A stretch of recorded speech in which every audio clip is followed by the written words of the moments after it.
والصلاة والسلام على أشرف الأنبياء وإمام المرسلين سيدنا وحبيبنا ومولانا محمد وعلى آله وصحبه أجمعين. حسبنا الله ونعم الوكيل، نعم المولى ونعم النصير، ولا حول ولا قوة إلا بالله العلي العظيم. اللهم انفعنا بما علمتنا وعلمنا ما ينفعنا. اللهم بارك لنا في رجب وشعبان وبلغنا رمضان برحمتك يا أرحم الراحمين. آمين يا رب العالمين. Al-Mukarramun, seluruh pengurus DKM dan sejanya Al-Barokah, audio dan seluruh para fakir majelis ilmu, orang tua kita, para asatid, Bapak Haji Rosim, Bapak Jikan Nadi, Bapak Ustadz Burhan Bebe, Bapak Ustadz Suhendi, seluruh para tokoh masyarakat, seluruh jamaah Bapak Ibu tanpa terkecuali, semoga senantiasa Allah sehatkan lagi kita, Allah tambah keberkahan hidup kita, Allah istiqomahkan kita di dalam kebaikan, dan telah wafatkan dalam keadaan husnul khotimah. Amin ya rabbal alamin.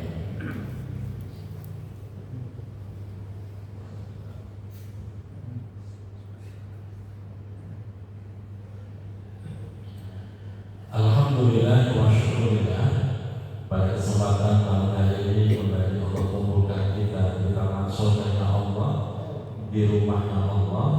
Semoga ini yang akan membela kita, menghantarkan kita kepada surganya Allah. Amin ya rabbal alamin.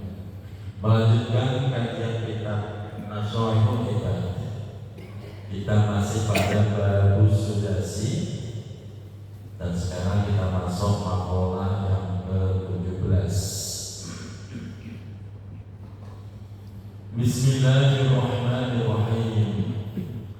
Wal sabi'ata asyrata. Maqalah yang ke-17, nasihat ucapan yang ke-17.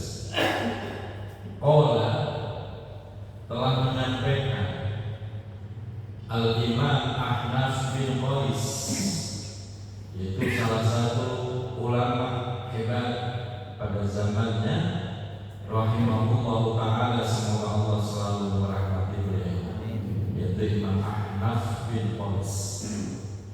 Begini Bapak Ibu, hina su'ila, beliau pernah ditanya,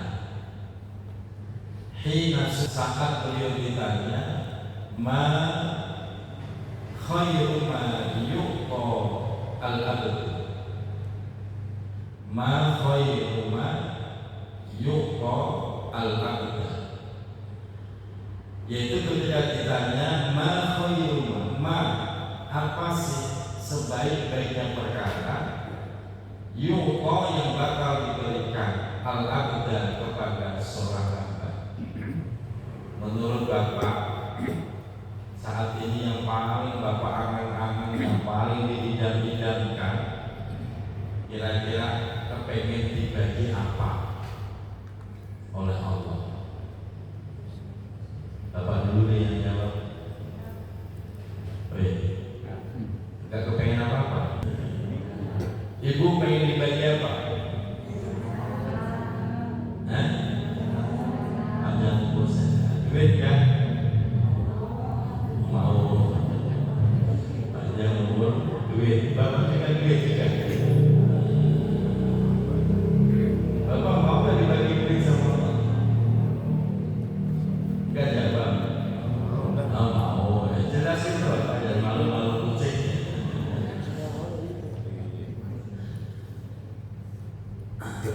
Pasti setiap orang jawabannya beda-beda. Menurut si A, yang paling saya inginkan mungkin momongan bagi orang yang sudah lama menikah tapi belum punya. Mungkin sebagian orang menjawab saya ingin punya rumah bagi orang yang sudah lama tapi belum punya.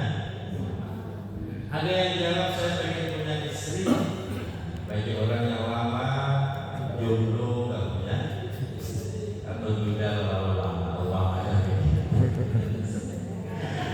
setiap orang itu beda-beda. Gimana saudara? Bikin banget ya. Iya tentu waktu yang lama. Lalu bagaimana jawaban Imam Ahnaf ketika ditanya perkara yang paling baik buat seorang hamba itu apa sih?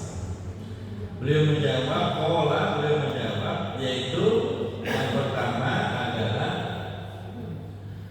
aqlun wariziyun, yaitu akal yang sehat, yang waras. Itulah perkara yang paling baik yang diterima oleh hamba dan Allah. Yang terpenting adalah punya akal yang sehat dan waras. Setuju gak Bu?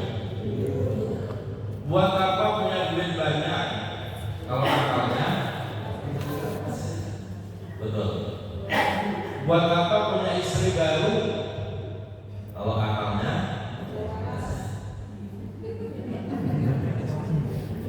Buat apa punya rumah kalau akalnya gak sehat? Pasti ya gak kalau betah di rumah, ya banyak jalannya muter kampung. Makanya yang paling penting bagi kita apa? Akal sehat dan itu paling penting.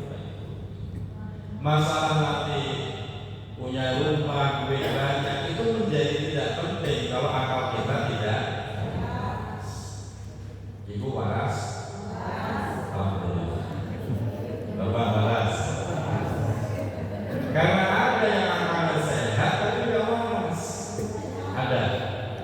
Ya. Itu yang paling penting. Dan itu yang seringkali kita lupakan. Bahkan kita bisa jadi belum pernah bersyukur. Ya Allah, terima kasih kau berikan hamba akal yang sehat dan waras. Pernah tak ngomong begitu? Oh kan? Coba kalau tiba-tiba akal kita dicabut oleh Allah. Pokoknya ngomong ya. Bahaya kalau sampai akal malah dicabut, bahaya. Bisa kalau pulang keliling kampung. Makanya itu paling penting, akal sehat dan bersyukur.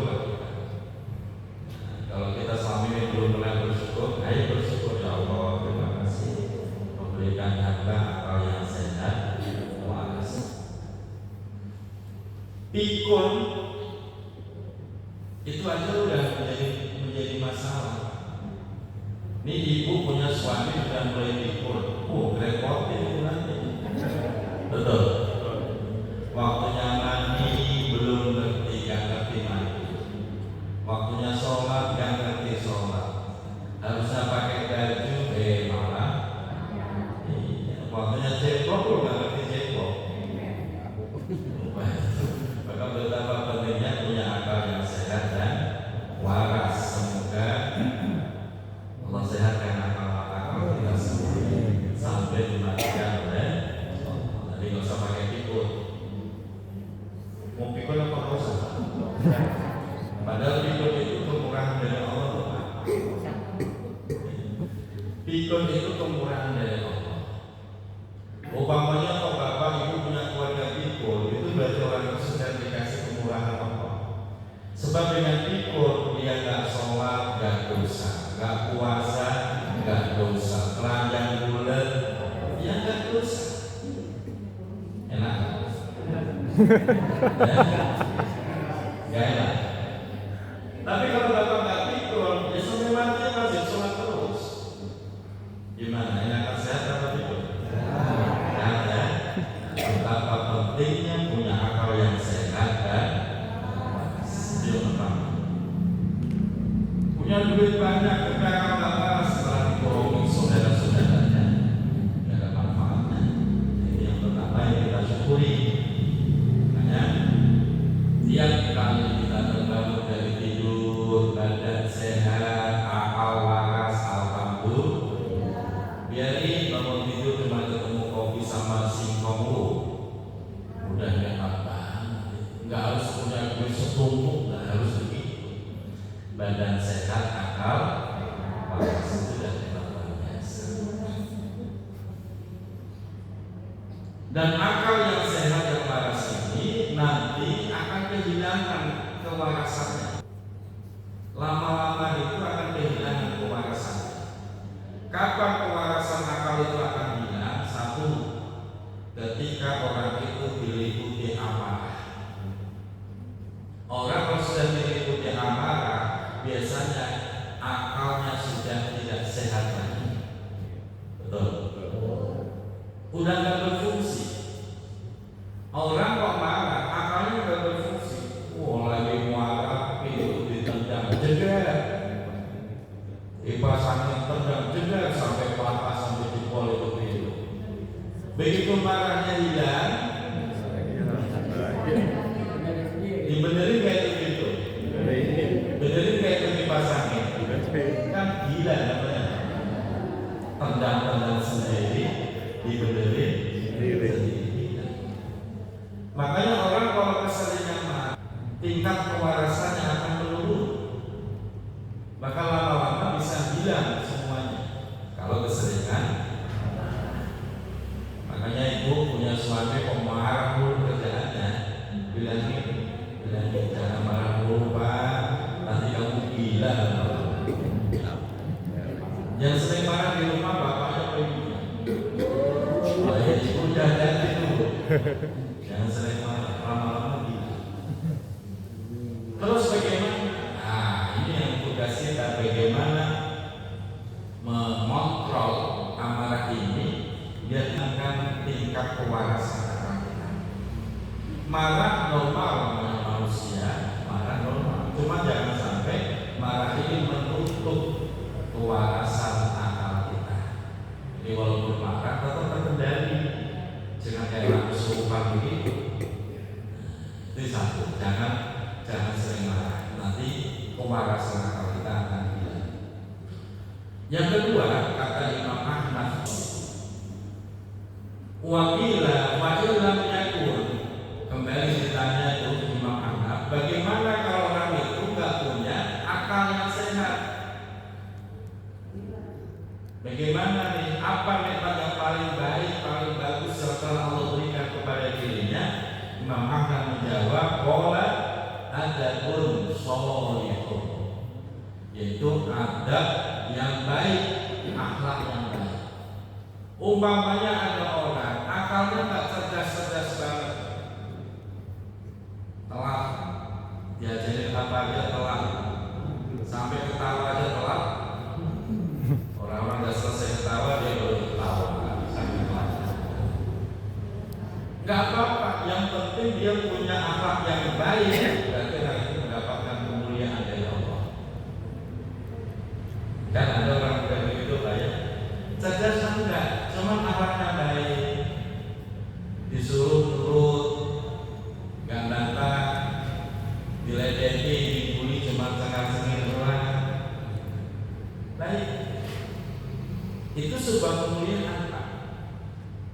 Daripada bayangkan seandainya ada orang punya akal sehat waras, tapi adabnya rusak. Terus yang satu akalnya enggak bagus banget, cerdas yang enggak, lewat, tapi punya akal yang baik. Kira-kira ibu pilih yang mana? Punya anak yang satu atau yang kedua? Yang akalnya.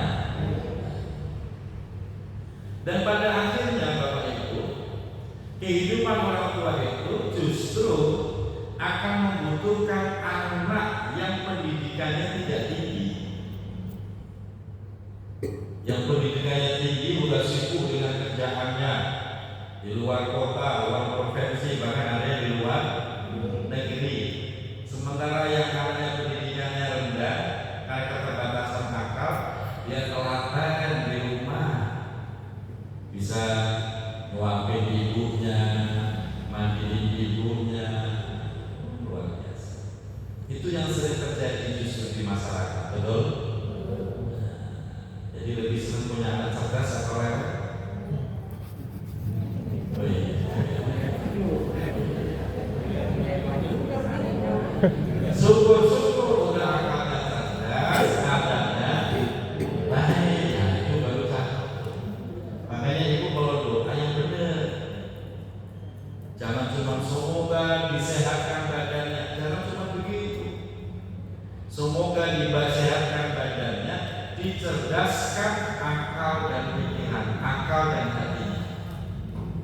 kalau doa tambahin doa. Semoga anak saya disehatkan lahir batinnya, dicerdaskan hati dan pikirannya. Sebab kalau sampai tidak didoakan hati dan pikiran, ya jadinya cuma baik, cuma elek, atau cerdas doang tapi akhlaknya jelek. Maka doanya jelek. Nah, bagi ibu, bagi bapak, orang tua kita semua, kok punya anak masih kecil, biar cerdas hati dan pikirannya, Rasulullah mengajarkan sebuah doa. Bapak pegang tuh hatinya, berarti dia ada lagi. Bacakan, Allahumma faqihhu fid-din wa'allimhu at-ta'wil. Sambil pegang dada dirinya, anak kita ini baca. Nanti peluk dari belakang sambil pegang dadanya, bacakan, Allahumma faqihhu fid-din wa'allimhu at-ta'wil. Itu kalau anaknya laki-laki. Kalau anaknya perempuan, Allahumma faqihha fid-din wa'allimha at-ta'wil. Insya Allah itu anak dicerdaskan hatinya, dicerdaskan akalnya, sehingga sehat badannya, sehat hatinya, sehat pikirannya, sehingga akhlaknya bagus. Sudah berulang, sudah pernah belum baca doa begitu? Belum. Ini yang apa? Apa enggak? Sudah apa belum? Sekali lagi ya. Bismillahirrahmanirrahim. Allahumma faqihhu fid-din wa'allimhu ta'wil. Nah, pendek itu apa Bu?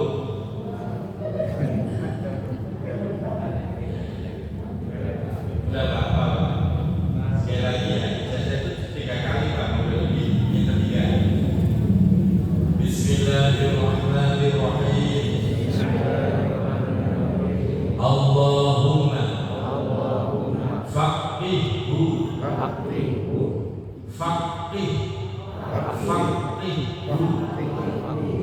pakai qaf ya. Faqihhu fid-din wa'allimhu ta'wil. Nah, kalau anak perempuan tinggal nantikan faqihha fid-din wa'allimha ta'wil.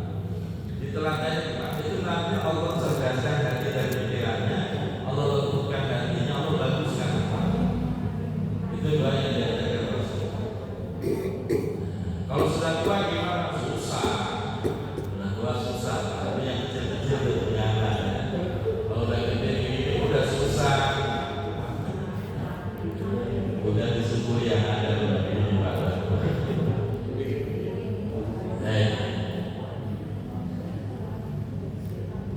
Waqila fa'illam yakun. Kemudian kembali ditanya Imam Ahnaf, fa'illam yakun, bagaimana kalau tidak ada akalnya cerdas juga enggak, akhlaknya juga enggak bagus? Apa yang paling baik yang Allah berikan kepada hamba? Qala Imam Ahnaf menjawab, shahibul muwaffiqun, yaitu punya teman yang baik. Maka pastikan Bu, umpamanya kita punya anak atau diri kita sendiri lah, nggak cerdas-cerdas banget, akhlaknya juga nggak bagus-bagus banget, maka pastikan anak itu berkawan dengan orang-orang yang baik. Masih butuh Pak. Sebab bahaya kalau umpamanya anak kita cerdas banget enggak, akhlaknya juga enggak bagus, punya duit banyak, temennya nakal semua. Kira-kira jadi apa itu bocah?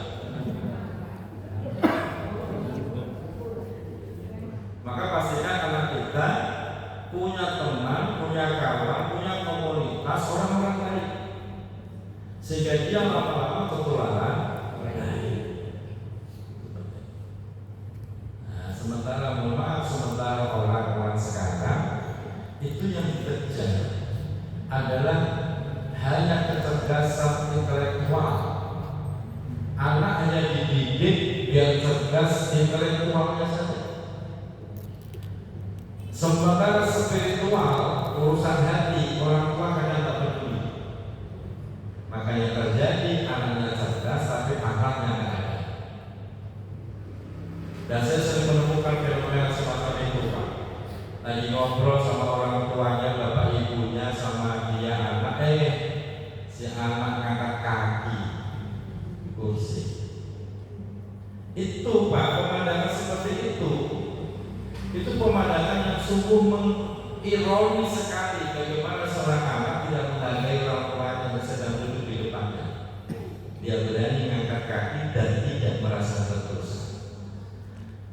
Mungkin orang tuanya mengangkat, nggak apa-apalah anak sendiri. Itu awal Pak, awal problem nanti di situ.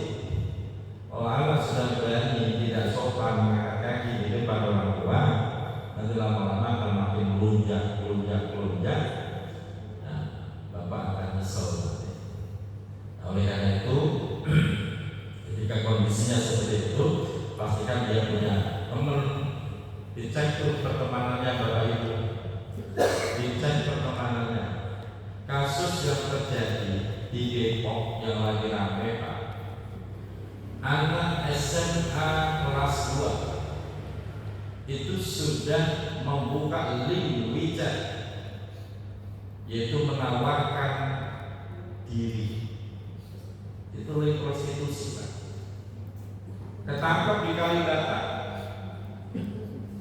anak SMA kelas 2 itu udah pintar nyari duit,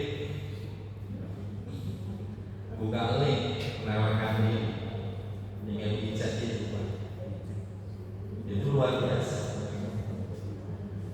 Dan itu terjadi Pak. Padahal kalau sekolah di bocahnya, ya pakai jilbab, kelihatan kalem. Nah ini kecerobohan sebagai orang tua, nggak pernah ngecek pertemanan dia, nggak pernah ngecek status media sosial dia, dan itu membahayakan. Teman itu pengaruhnya sangat besar. Kita juga begitu Pak, walaupun sudah tua juga butuh teman yang baik-baik. Kalau kita kok kumpulannya orang yang nggak doyan ngaji, ya kita nggak bakalan datang. Penting juga. Fa'ilam yakun, kembali Imam Ahmad kita. Bagaimana kalau dia tidak punya teman? Qala Imam Ahmad menjawab, qalbun murabitun. Gak apa-apa, asal dia punya hati yang murabit. Murabit itu hati yang sabar, hati yang tabah. Masih aman Pak. Cerdas banget enggak, akhlaknya bagus banget enggak, tapi dia punya hati yang tabah, yang sabar, itu tetap mendapat kemuliaan dari Allah Subhanahu wa Ta'ala. Coba kalau hatinya itu jelek Pak. Kita punya anak hatinya keras, wampeng, keras kepala, keras hati, keras kepala. Capek kita jadi orang tua. Betul. Itu bocah kalau sudah katanya Pak, nggak ngerti orang tuanya lagi sakit, lagi sakit. Itu bocah kalau udah maunya, ya maunya, nggak bisa ditawar. Bapak ibu anak capek menghadapi anak model begitu. Dia punya hati yang keras, kepala keras, kepala batu, susah bilangnya. Sampai gede bakal begitu terus, ngerepotin dulu kepada orang tuanya. Bahkan udah berkeluarga masih begitu. Nah makanya hati yang sabar, hati yang tabah, hati yang lembut itu menjadi nikmat yang sangat agung. Kita punya anak, hatinya baik, dibilangnya gampang, dinasihatinya gampang, diarahkan gampang. Itu nikmat bagi orang tua yang paling besar itu, Pak. Punya anak cerdas, nilainya IPK-nya tinggi terus, ranking bagus terus, tapi bantah mulu, melawan mulu. Coba itu capek ya. Makanya mumpung semuanya belum terlambat, yang masih punya anak-anak didoakan. Bagaimana udah terlanjur ini, udah SMA, udah kuliah, bagaimana nih? Maka sering-seringlah Bapak Ibu kirim Al-Fatihah untuk anak. Anaknya 4, berarti 4 kali baca Fatihah untuk ruh dan jasadnya. Biar Allah berikan ketabahan kelembutan hatinya. Biar anak ini nyambung rohanianya dengan orang tua. Anak kalau nyambung rohanianya dengan orang tua, itu anak gampang dibilangnya Pak Bu. Tapi kalau anak udah nggak nyambung, batinnya udah nggak nyambung sama orang tua itu kayak musuh bagi dia. Dia nganggap ketemu orang tua, ngobrol sama orang tua nggak bisa, karena ujung-ujungnya pasti berantem, pasti cekcok. Ada kan ngobrol gitu? Ngobrol sama orang tuanya nggak betah, bila ngobrol sama tetangganya betah banget, ngobrol sama teman betah banget, tapi sama orang tua minder dulu. Ngobrol sekali, sekecap, 2 kecap, ujung-ujungnya berantem. Dan itu banyak terjadi kasus-kasus dalam keluarga muslim. Makanya Bapak Ibu sering kirim Al-Fatihah. Umpamanya ibu namanya anak siapa, nama dulu anakku Simpulan, wajah sadihi dan jasa. Sebut Allah bukan hatinya Al-Fatihah itu. Karena banyak orang tua stres ngadepin anak. Akhir-akhir zaman ini orang tua banyak stres ngadepin anak. Padahal anaknya cuma 2. Beda zaman orang tua kita dulu, anaknya 7, 9, tenang. Betul. Dan saya mencoba meneliti sedikit-sedikit melakukan survei dan penelitian. Pengaruhnya 2. Yang paling berpengaruh dalam perubahan perangai yang buruk, 1 adalah faktor makanan. Faktor makanan yang tidak jelas kehalalannya, tidak jelas kewajiban kebaikannya, itu membentuk karakter seorang, membentuk karakter orang. Karena makanya perintahnya halal dan thayyiban. Kita disuruh untuk makan yang halal dan baik. Karena pengaruhnya Pak, ketika seseorang, anggaplah anak kita makan barang haram, itu akan menjadi darah, menjadi daging, menjadi sebuah energi. Kalau orang sering makan barang haram, maka energi dalam tubuhnya negatif. Diajak ibadah berat dan minta ampun, diajak berbuat baik susah dan luar biasa. Kenapa? Energinya negatif, karena dipengaruhi faktor makanan. Tapi kalau orang itu makannya halal dan thayyiban, menjadi darah, menjadi daging, menjadi energi, maka energinya positif. Sehingga habis makan semangat ibadahnya, semangat diajak berbuat baik, karena energinya positif. Nah, makanya pastikan kita punya anak makan yang halal dan thayyiban. Ya termasuk kita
Sehingga yang terjadi apa namanya kekenyangan?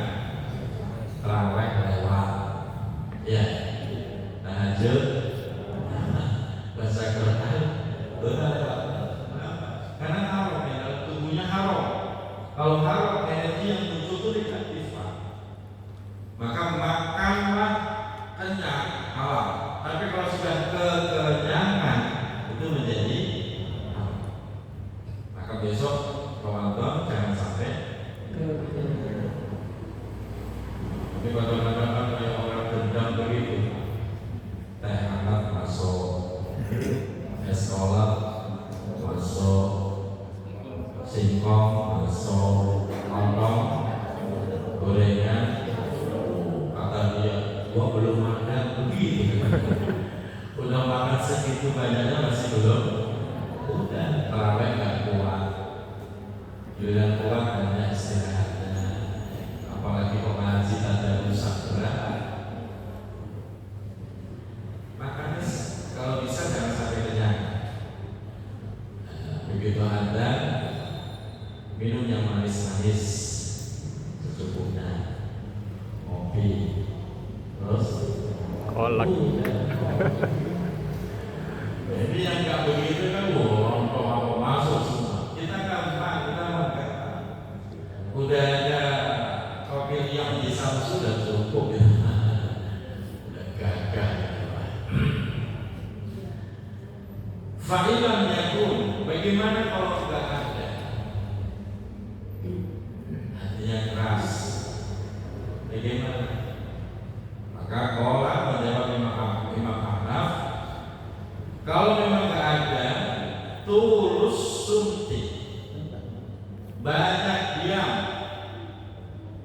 masih bagus orang, cerdas banget enggak, adabnya baik banget juga enggak, lalu hatinya sabar banget enggak. Tapi kalau dia masih banyak diam, itu masih bagus orang, masih bagus.